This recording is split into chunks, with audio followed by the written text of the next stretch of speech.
तो सोई नहीं अब तक? भाई तू इतनी रात को कहाँ से आ रही है? मैं वही बाहर ही थी। तू जा, सो जा,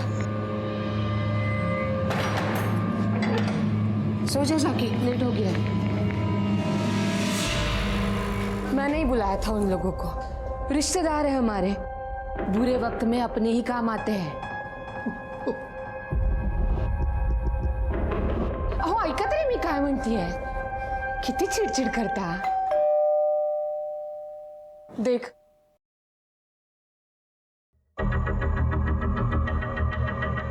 ये चला। ये क्या कर रहे हैं आप? यहाँ क्या कर रहे हैं? अपने भाई पर हमला किया है इन्होंने। हाँ इंस्पेक्टर साहब, हाँ कल मैं इधर आया था रात में, हमारे बीच में थोड़ा पंगा हो गया था। उसके बाद ये मेरे घर आया, इसने मेरे घर पे पत्थर फेंके और मुझे चाकू दिखाकर इसने मारने की कोशिश की। क्या बकवास कर रहे हो तुम? हाँ नहीं इंस्पेक्टर, ऐसा कुछ नहीं किया इन्होंने। देखिए, आपको जो भी कहना है पुलिस स्टेशन में आके कहिए। फिलहाल हमारे काम में दखल अंदाजी मत करिए। इन्होंने कुछ नहीं किया, मैं बता रही हूँ आपको। चलिए चलिए, कुछ नहीं किया, कहीं नहीं किया।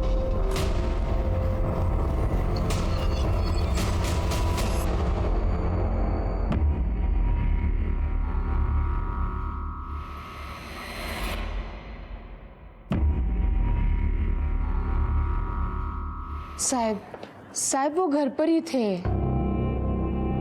मैडम, आप उनकी धर्म पत्नी हैं, उनको बचाने की कोशिश तो करेंगी ना? मैं सच कह रही हूँ, खोटा नहीं बोले थे। देखिए मैडम, उसने अपने भाई को मारने की कोशिश की है, केस तो बड़ा बनेगा। पर बाबा है कहाँ? बेटा तुम्हारे बाबा हवालात में हवा खा रहे हैं। मुझे उनसे मिलना है। अभी तुम बहुत छोटी हो, ये सब कानूनी मामला है, तुम्हें समझ में नहीं आएगा। मैडम, हमें और भी बहुत सारे काम हैं, आप आइए।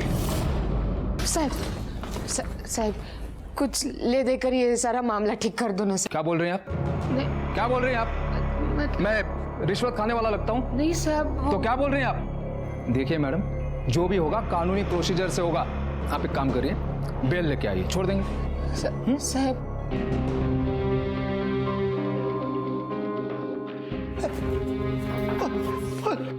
बाबा, बाबा आप कैसे हैं? बाबा ये लोग आपको क्यों नहीं छोड़ रहे?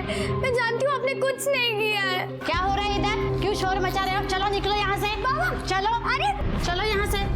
काय झालं रे? बघ काय झालं? अरे चलो यहाँ से, बोली ना मैं। हे लड़की, यहाँ क्यों आई? यहाँ बगैर इजाजत के आना मना है। ये पुलिस स्टेशन है, घर नहीं। चलो जाओ यहाँ से। मैं बाबा को छोड़ के नहीं जाऊंगी। जाओ यहाँ से, नहीं तो बाबा की तरह अंदर कर दूंगा। नहीं, बाबा ले जाओ इसे। चल बेटा चल। निकलो। आई मैं बाबा को छोड़ के नहीं जाऊंगी, प्लीज। आई बाबा। और तुम लोग आइंदा ध्यान रहे, जाओ।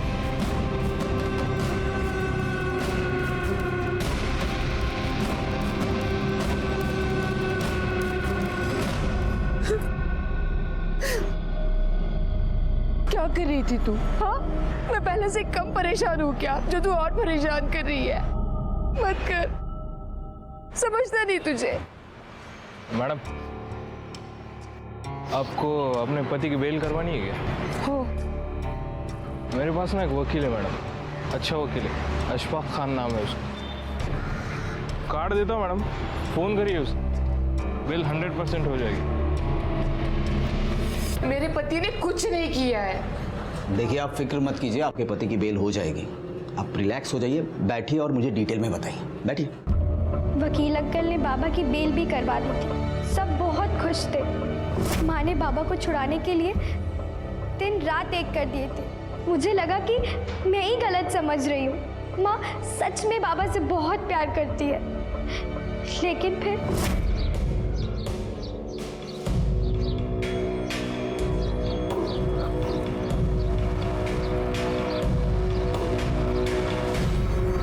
बाबा को सब बताना चाहती थी, लेकिन घर में नहीं, कहीं और जब तक मैं बता पाती बहुत देर हो गई थी। मैंने बोला था ना तुम लोग को रुकने के लिए। कहाँ हो तुम लोग? तू कहाँ पे है? तेरे लिए भी जलेबी ला रहा हूँ। हाँ, मुझे भी पापा से बात करनी थी। अच्छा, हेलो। हाँ, पीछे मुड़। हाँ, ये हाँ ठीक है, मैं आ रही हूँ। आ आ रही है आपकी लाडली।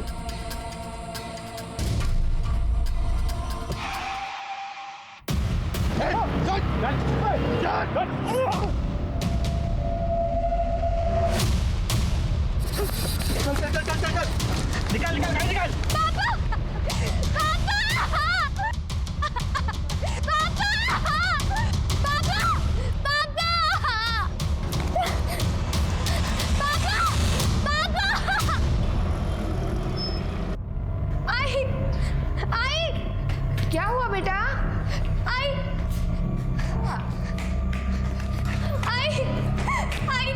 क्या हुआ? इतनी घबराई हुई क्यों है? क्या हुआ? बाबा और आर्यन को कोई उठा के ले गए। क्या? हेलो? तेरा बेटा और तेरा पति हमारे पास है। क्या? जिंदा चाहिए ना तो 50 लाख रुपए तैयार रखना। हेलो, कौन बात कर रहा है? हेलो?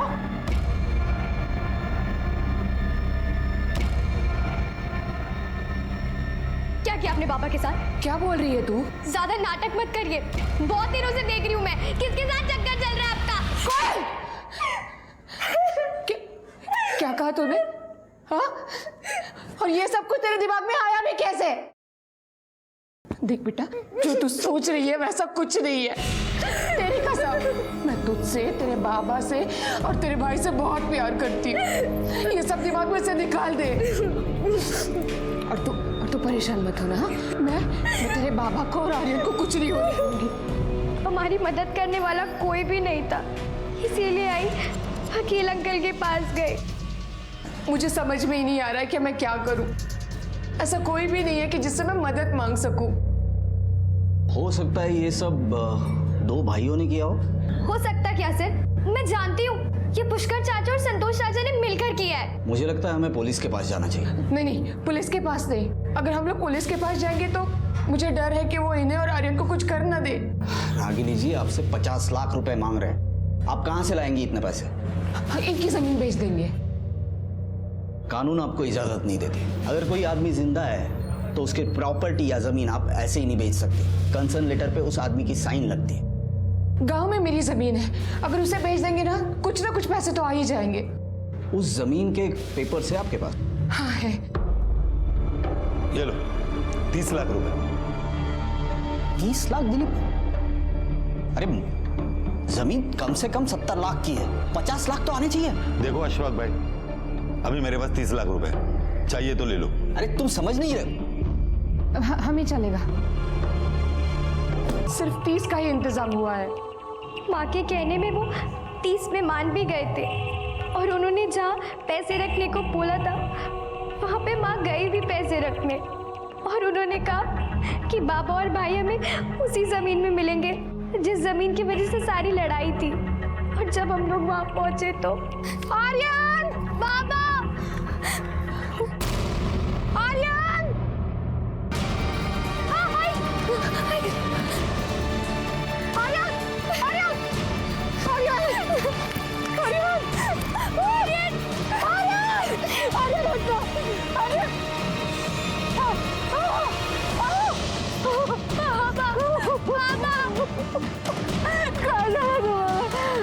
क्या हो गया बाबा को?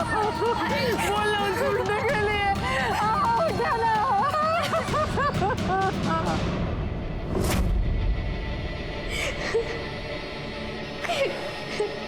फिर क्या हुआ?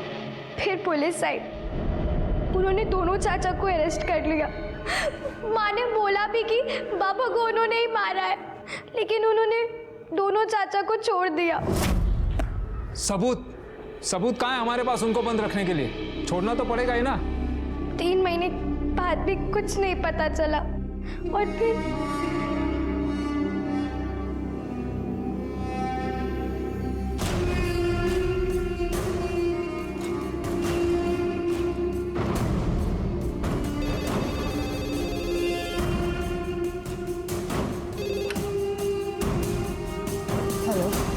तेरी बेटी बहुत जवान हो गई है, उसका घर से निकलना बंद कर दिया।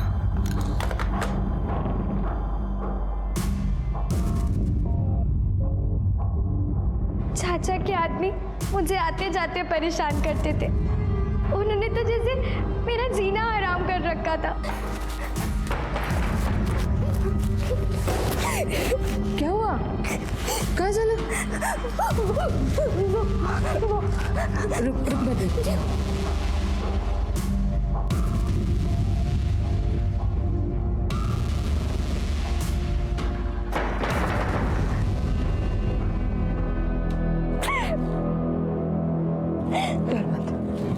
अब हम लोग यहाँ पे नहीं रहेंगे. हाँ, फिर माँ ने मुंबई आने का डिसीजन लिया. फिर आई मुझे मुंबई ले आई. और मुंबई आने के बाद तो मेरा शक यकीन में बदल गया. भाई को तो जैसे सारी चीजों से आजादी मिल गई थी. वो चुप चुप कर किसी से मिलने भी जाती थी.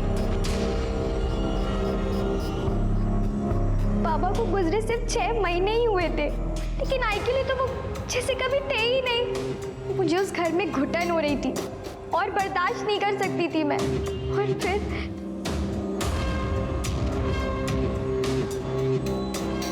क्या चल रहा है आपका? माँ, मैं इतनी छोटी नहीं हूँ कि मुझे कुछ समझ में ना आए. तुम तो गलत समझ रही है कोयल. मैं कुछ गलत नहीं समझ रही हूँ. सब पता है मुझे. आप बन ठन कर जाती हैं और कार में किसी से छुप छुप कर मिलती हैं. तू जैसा समझ रही है वैसा कुछ नहीं है कोयल. नहीं माँ, अब आपके इन छोटे आंसुओं का मुझ पे कोई फर्क नहीं पड़ेगा. मुझे हर बार लगता रहा कि मैं गलत हूँ और मेरी माँ सही है. अब तो मैं दावे के साथ कह सकती हूँ कि बाबा और आर्यन को आप ही ने मरवाया है. मैंने नहीं मारा है उन्हें. मैं कुछ नहीं सुनना चाहती माँ. कोयल, कोयल मेरी बात तो सुन. मैंने तो सोचा था उस घर में कभी कदम भी नहीं रखूंगी, लेकिन फिर मुझे कुछ समझ ही नहीं आ रहा था. मैं बहुत डर गई थी, इसीलिए मैं घर वापस चली गई.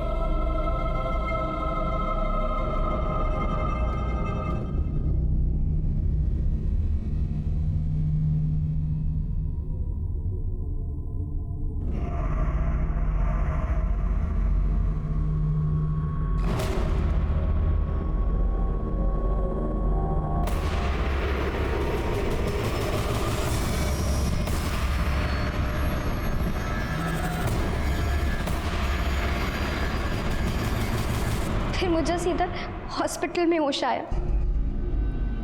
मेरे को लड़की दी और बोला 1 साल के लिए उसे संभाल, कुछ भी कर, लेकिन 1 साल के बाद उसको जिंदा चाहिए थी वो. लेकिन ये तुम्हारी माँ ने 1 साल के लिए बेचा, ये क्या है? ये वो औरत अपने फायदे के लिए कुछ भी कर सकती है.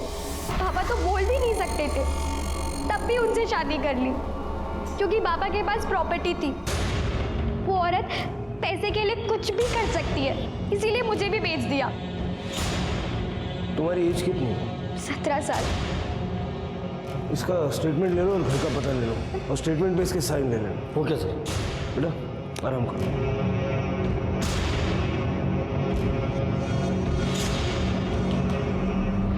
अरे निकम, सुलेमान का कुछ पता चला? नहीं सर, जब से अकरम पकड़ा गया सुलेमान का फोन बंद आ रहा है और सुलेमान ने सिम भी फर्जी नाम से लिया था सर.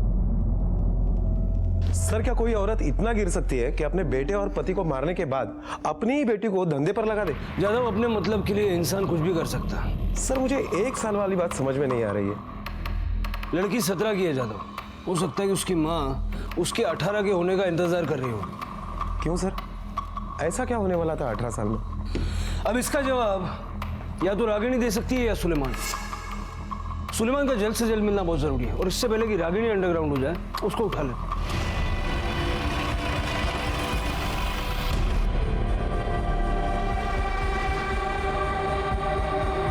देखो अंदर जरा. सर, यहाँ पे तो नहीं है. ऊपर देखते हैं.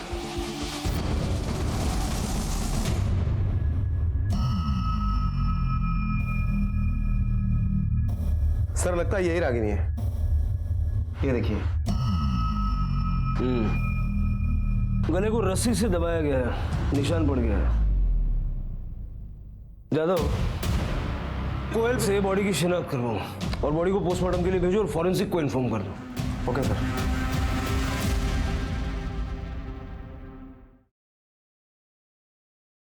ये वही औरत है जिसे मैं आई कहती थी.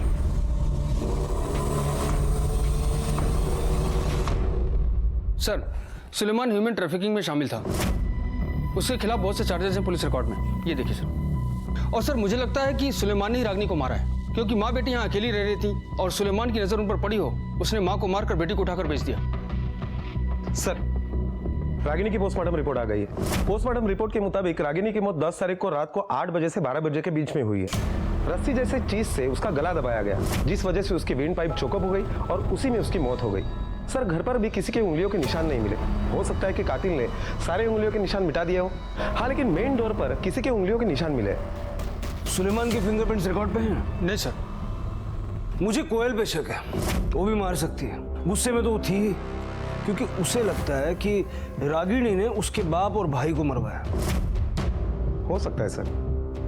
अगर कोयल ने रागिनी को मारा है तो मारने के बाद कोयल भाग गई हो और उसी में वो सुलेमान के चपेट में आ गई। जब हमने उससे पूछा तो उसने झूठी कहानी बताई कि माँ ने ही उसे बेचा। सर, कोयल की फिंगरप्रिंट मैच करके देखें। निकम त्याने कहाँ होना रहे, वो तो कोयल का ही घर है, उसके तो फिंगरप्रिंट्स वहां पे मिलेंगे, उससे हम कुछ साबित नहीं कर सकते। और कोयल के दोनों चाचा संतोष और पुष्कर वो भी कर सकते हैं। पहले विमल और आर्यन को मारा और अब रागिनी और कोयल को रास्ते से हटा दिया तो सारी जमीन उनकी। हाँ सर, लेकिन फिर वो कोयल को जिंदा क्यों छोड़ेंगे? धंधे में डाला था उसको। वहां की जिंदगी मौत से बदतर होती है। अगर हम वहां तक नहीं पहुंचते तो कोई चांस नहीं था कोयल जिंदगी भर वहां से बाहर निकल पाती। सर, लेकिन हमें रागिनी के प्रेमी को भी नहीं भूलना चाहिए, वो भी तो ये सब कुछ कर सकता है। कर सकता है। ये केस बहुत उलझा हुआ है। निगम सर, रागिनी के कॉल डिटेल्स और लोकेशन निकलवाओ। कोयल का कहना है कि वो उस आदमी से रेगुलरली मिलती थी और उसके साथ कहीं जाती थी। पता करो कहाँ जाती थी और किससे मिलती थी। और संतोष और पुष्कर की कॉल डिटेल्स और लोकेशन भी निकालो। देखो उनमें से तो कोई यहाँ नहीं आया था। जी सर। और आगे की कहानी जानने के लिए यादव हमें जाना पड़ेगा कोल्हापुर।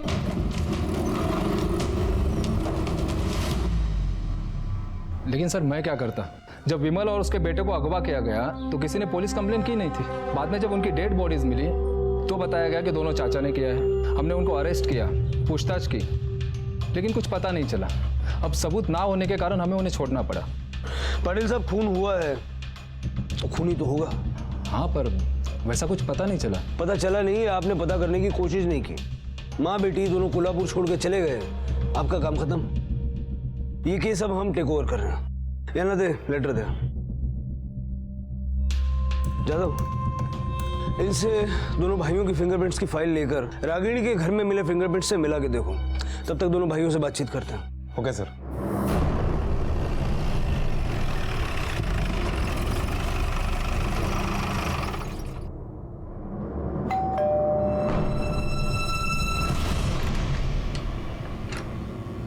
बोला क्या काम है? आपकी भाभी रागिनी का खून हो गया है। बार बार उन दोनों के साथ कुछ होता है, पुलिस हमारे पीछे पड़ जाती है। अरे हमने कुछ नहीं किया है साहब। मैं मानता हूँ कि हमारे बीच में झगड़ा था। मेरा दादा बचपन से ही गूंगा था, इसके लिए माँ बाप ने कुछ ज़्यादा ही लाड़ प्यार करके उसको रोड साइड वाली ज़मीन दे दी थी। ये भी नहीं सोचा कि उसकी ज़मीन के पीछे हम दोनों भाइयों की भी ज़मीन है। दादा ने उसकी ज़मीन से हमारा आना जाना बंद कर दिया, रास्ता ही बंद कर दिया। अब आप ही बताइए, जब आदमी के पास रास्ता ही नहीं है अपनी ज़मीन तक कैसे पहुँचेगा वो? करोड़ों की ज़मीन थी हमारी। तो जमीन पर रास्ता बनाने के लिए अपने भाई के परिवार को रास्ते से हटा दिया। ऐसा मैंने कुछ नहीं किया साहब। दिल में मेरे बहुत बार आया था कि मैं दादा को मार ही डालूं, लेकिन वो वहीनी के बारे में सोच के मैंने वैसा किया नहीं। क्यों? वो अच्छी औरत थी साहब। वो तीनों भाइयों के बीच में दोस्ती बनाकर रखना चाहती थी। हे बघ दादा, आर्यनचा वाढदिवस है। रागिनी वहिनी ने बोला है कि एक बार घर पे आ जाओ और अच्छे से बात कर लो। वो अपनी जमीन पे गाड़ी जाने के लिए रास्ता दे देंगे। मैं गया था साहब आर्यन के बर्थडे में, सोच के कि सुलह हो जाएगी, लेकिन दादा ने बेइज्जत करके हमको घर से निकाल दिया था। और अगले दिन तुमने झूठी कंप्लेंट करके अपने दादा को अंदर करवा दिया। नहीं साहब, झूठी कंप्लेंट नहीं थी। वो सच में मेरे घर पे आया था। उसने मेरे घर पे पत्थर फेंके थे, चाकू दिखाकर मुझे मारने की कोशिश भी की थी उसने। ये तेरे दादा के मोबाइल लोकेशन का रिकॉर्ड है। इसके हिसाब से वो उस दिन अपने घर पर ही था। वो तो उस दिन मोबाइल अपने घर पे ही छोड़ के आया था साहब। अच्छा, तेरे सामने वाला बंगला किसका है? मोहिते का ना? उसका सीसीटीवी फुटेज हमने चेक किया। उस रात ना विमल तेरे घर आया था, न किसी ने पत्थर फेंके थे। अब सच बोलेगा तो फायदे में रहेगा। मैं सच ही बोल रहा हूँ साहब। ऐसे नहीं मानेगा ये। क्या रिमांड रूम में गया था? नहीं, एक मिनट साहब, एक मिनट साहब। मैं सच बता रहा हूँ साहब। मैंने झूठा केस बनवाया था, मैं मानता हूँ, लेकिन मैंने उसका खून नहीं किया साहब। मैं बहुत गुस्से में था, इसलिए मैंने केस बनवाया था। रागिनी और पुष्कर के बीच में कुछ था? नहीं साहब, कुछ नहीं। पक्का? हाँ साहब।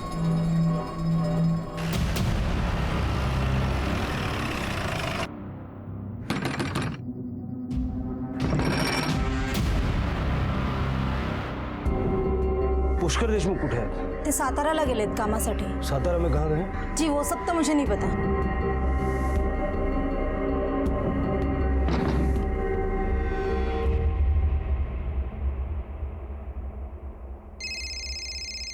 हेलो सर, दोनों भाइयों की कॉल डिटेल्स आ गई है। संतोष मुंबई नहीं आया था, लेकिन पुष्कर के फोन की लोकेशन उस दिन रागिनी के घर की है।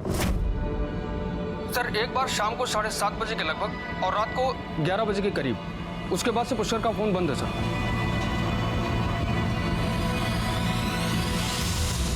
सर, रागिनी के घर पर जो फिंगरप्रिंट्स मिले थे, ये उसकी रिपोर्ट। सर, इस रिपोर्ट के मुताबिक पुष्कर के फिंगरप्रिंट्स के साथ ये रिपोर्ट मैच कर रही है। सर, इसका मतलब है कि पुष्कर ने ही रागिनी को मारा और अब चूहे की तरह बिल में छुपा है। तो खोद के निकालो उसे, उसकी फोटो सारे पुलिस स्टेशन में सर्कुलेट कर दो। जी सर। सर, और एक बात पता चली है, जब से रागिनी कोल्हापुर से मुंबई गई है, उसने कोल्हापुर का नंबर बंद करवा दिया और मुंबई में एक नया नंबर ले लिया। इस नए नंबर से पुष्कर के टच में थी? सर, जब तक वो कोल्हापुर में थी तब तक वो पुष्कर के टच में थी, लेकिन जब से वो मुंबई गई है, पुष्कर के साथ उसका कोई कांटेक्ट नहीं है। और कोई नंबर है जिससे अक्सर बात करती थी? जी सर, एक नंबर मिला है किसी आमन राव के नाम पर, लेकिन जब हमने इंक्वायरी की तो वो फर्जी नंबर निकला। वो मुंबई में एक्टिवेट था।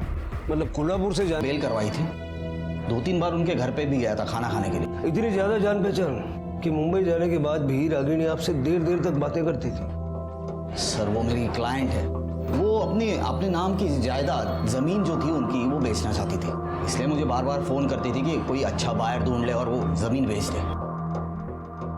अच्छा नहीं हुआ रागिनी जी के साथ। सर, मैंने वार्न किया था लोकल पुलिस को और उनको बताया भी था। क्यों झूठे केस में फंसा रहे इन्हें? हाँ, भाई है आपके। कौन सा भाऊ? मैं कोई भाई भाई नहीं जानता। हमारी करोड़ों की जमीन आज कौड़ियों की हो गई है। जाओ जाके उसको बोल दो कि हमें रास्ता दे दे। अगर नहीं माना तो आगे जो भी होगा उसकी जिम्मेदारी दादा की होगी। नहीं बताएगा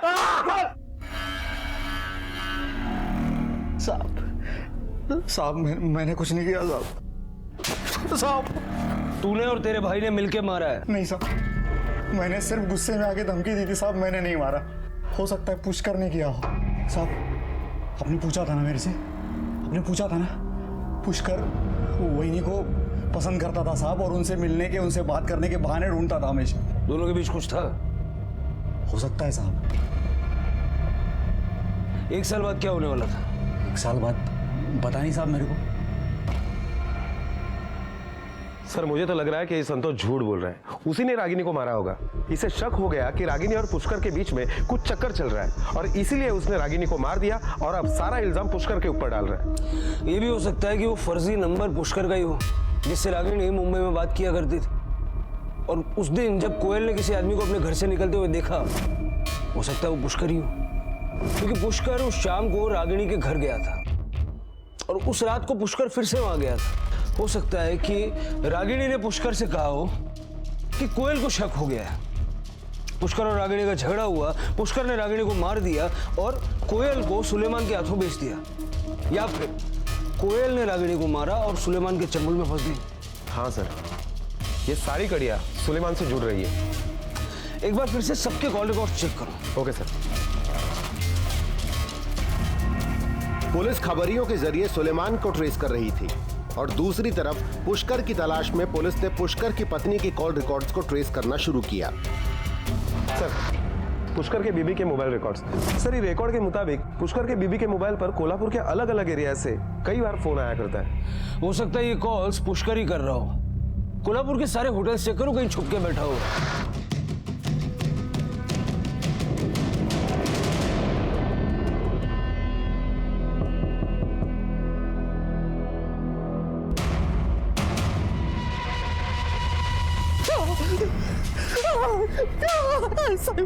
चुपचाप कर रहा हूं। क्या चल रहा था तेरे रागिनी के साथ? सब कुछ नहीं साहब, वो भाभी थी मेरी। तेरे कॉल रिकॉर्ड्स हैं हमारे पास, बहुत लंबी चौड़ी बातचीत करता था। साहब, वो सिर्फ जमीन के सिलसिले में बात हो रही थी।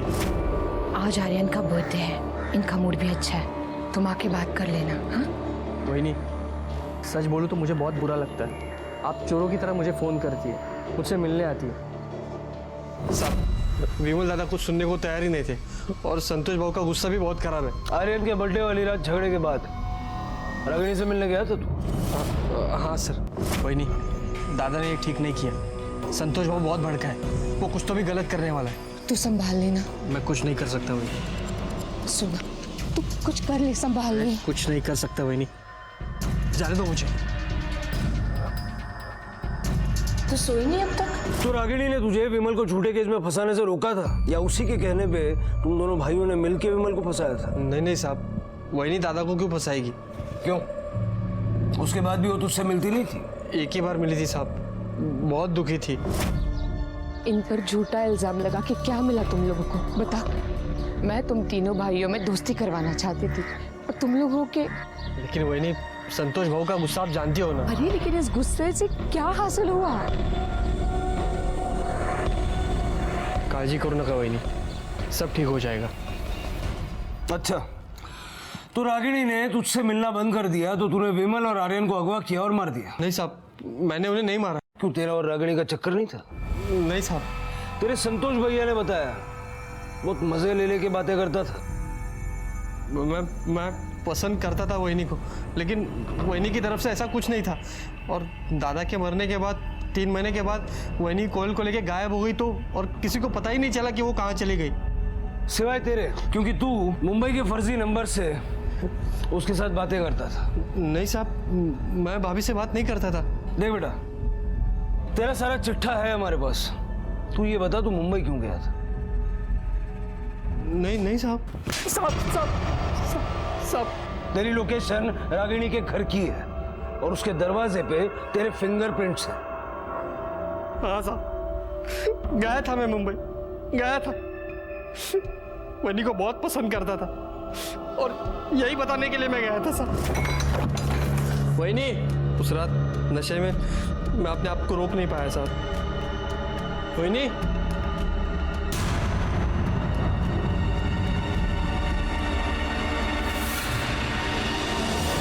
मैंने उन्हें नहीं मारा साहब। अगर तूने नहीं मारा तो छुप के क्यों बैठा था? मैं बहुत डर गया था साहब। मुझे लगा कि मेरे मोबाइल की लोकेशन वहाँ की पुलिस को मिल जाएगी और मेरे फिंगरप्रिंट्स भी वहाँ थे ना। अपने आप को बहुत शाना समझता है तू, हाँ? इतनी देर से क्यों घुमा रहा था? सच तो ये है कि तेरा रागिनी के साथ लफड़ा था और इसी लफड़े में तूने उसे मार दिया। नहीं साहब, मेरा वहीनी के साथ कोई लफड़ा नहीं था। अगर होता तो मुझे पता चल जाता कि वो मुंबई में है। मुझे तो टिकट वाले ने बताया कि वो मुंबई में। जी साहब, पुष्कर आया था और मुझसे पूछ रहा था कि रागिनी कहाँ गई है, तो मैंने बता दिया कि वो मुझसे मुंबई का टिकट लेकर चली गई है। सर, सुलेमान नेपाल में पकड़ा गया है। सुलेमान को नेपाल से मुंबई लाया गया। अब सारी बिखरी कड़ियों को बस वो ही जोड़ सकता था। अब बता, कहां से उठाया था कोयल को? उठाया नहीं था साहब, कोयल को बेचा था किसी ने मुझे।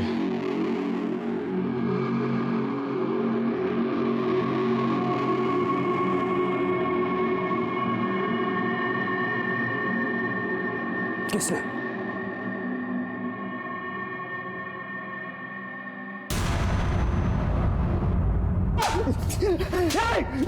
चलो उठा उठा उठा, चल बोल बोल बोल बोल बोल बोल रागिनी को कैसे मारा? बोल।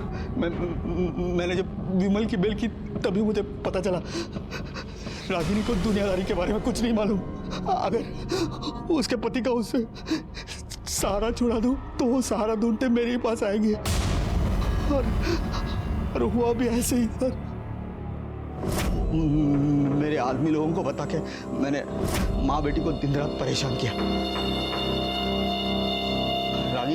रागिनी सबसे डर गई और मजबूरी में उसने मुझे सब कुछ बता दिया। मुझे तो समझ में ही नहीं आ रहा है अपनी जवान बेटी को कैसे संभालूं, इस दुनिया से कैसे बचाऊं।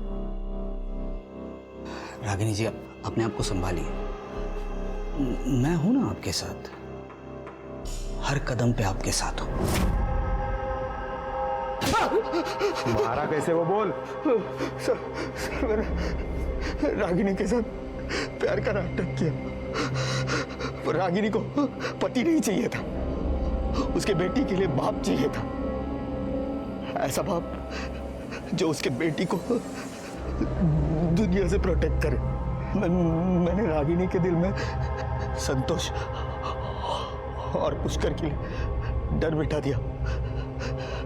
फिर मैंने उसे कहा कि पावर ऑफ अटर्नी मेरे नाम करे और वो मुंबई चली जाए, और मैं जमीन बेच के मुंबई आ जाऊंगा उससे शादी करने के लिए। सब कुछ प्लान के मुताबिक ही हो रहा था, पर उस कोयल के चक्कर में सब गलत हो गया। अरे रागिनी, वो जो पेपर्स है ना आपने दिए हुए, वो तुम रो क्यों रही हो? क्या हुआ क्या तुम्हें? आपने मेरे लिए और मेरी बेटी के लिए बहुत कुछ किया है, मगर ये रिश्ता अब मैं और नहीं निभा पाऊंगी। क्या बोल रही हो तुम? मैं तुमसे प्यार करता हूँ और तुम भी मुझसे प्यार करती हो। बहुत इज्जत करती हूँ आपकी, मगर प्यार अपनी बेटी से करती हूँ, और जब वही खुश नहीं है इस रिश्ते से तो हमें अलग होना ही होगा। अशफाक, आप यहाँ से चले जाइए। अपनी बेटी की खुशी से बढ़कर मेरे लिए और कुछ नहीं है, और हो सके तो मुझे माफ कर देना।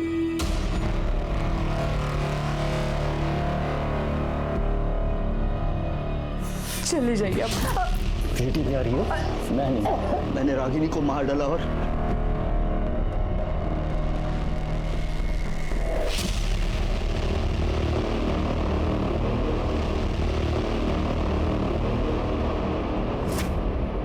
तूने कोयल को सुलेमान के हाथों 1 साल के लिए बेचा, क्यों? क्या करता साहब? कोयल 17 साल की, सोच रहा था कि 1 साल बाद उसके साथ शादी करके उसके नाम की प्रॉपर्टी मेरे नाम कर लूं। सोचा जब तक शादी नहीं हो रही है उससे कुछ कमाई कर लूं। साली किस्मत ही खराब है मेरी, किस्मत खराब। तुम्हारे बाबा के गुजर जाने के बाद तुम्हारी माँ सिर्फ तुम्हारे लिए पिता का साया ढूंढ रही थी, और उस आदमी ने तुम्हारी माँ के प्यार का गलत फायदा उठा के उसे मार डाला। तुम्हारी माँ ने कभी किसी को धोखा नहीं दिया, बल्कि जिंदगी में सिर्फ धोखे खाए। बहुत प्यार करती थी तुमसे, तुमने गलत समझा अपनी माँ को। तू जैसा समझ रही है वैसा कुछ नहीं है कोयल। नहीं माँ, मुझे हर बार लगता रहा कि मैं गलत हूँ और मेरी माँ सही है। अब तो मैं दावे के साथ कह सकती हूँ कि बाबा और आलिम को आप ही ने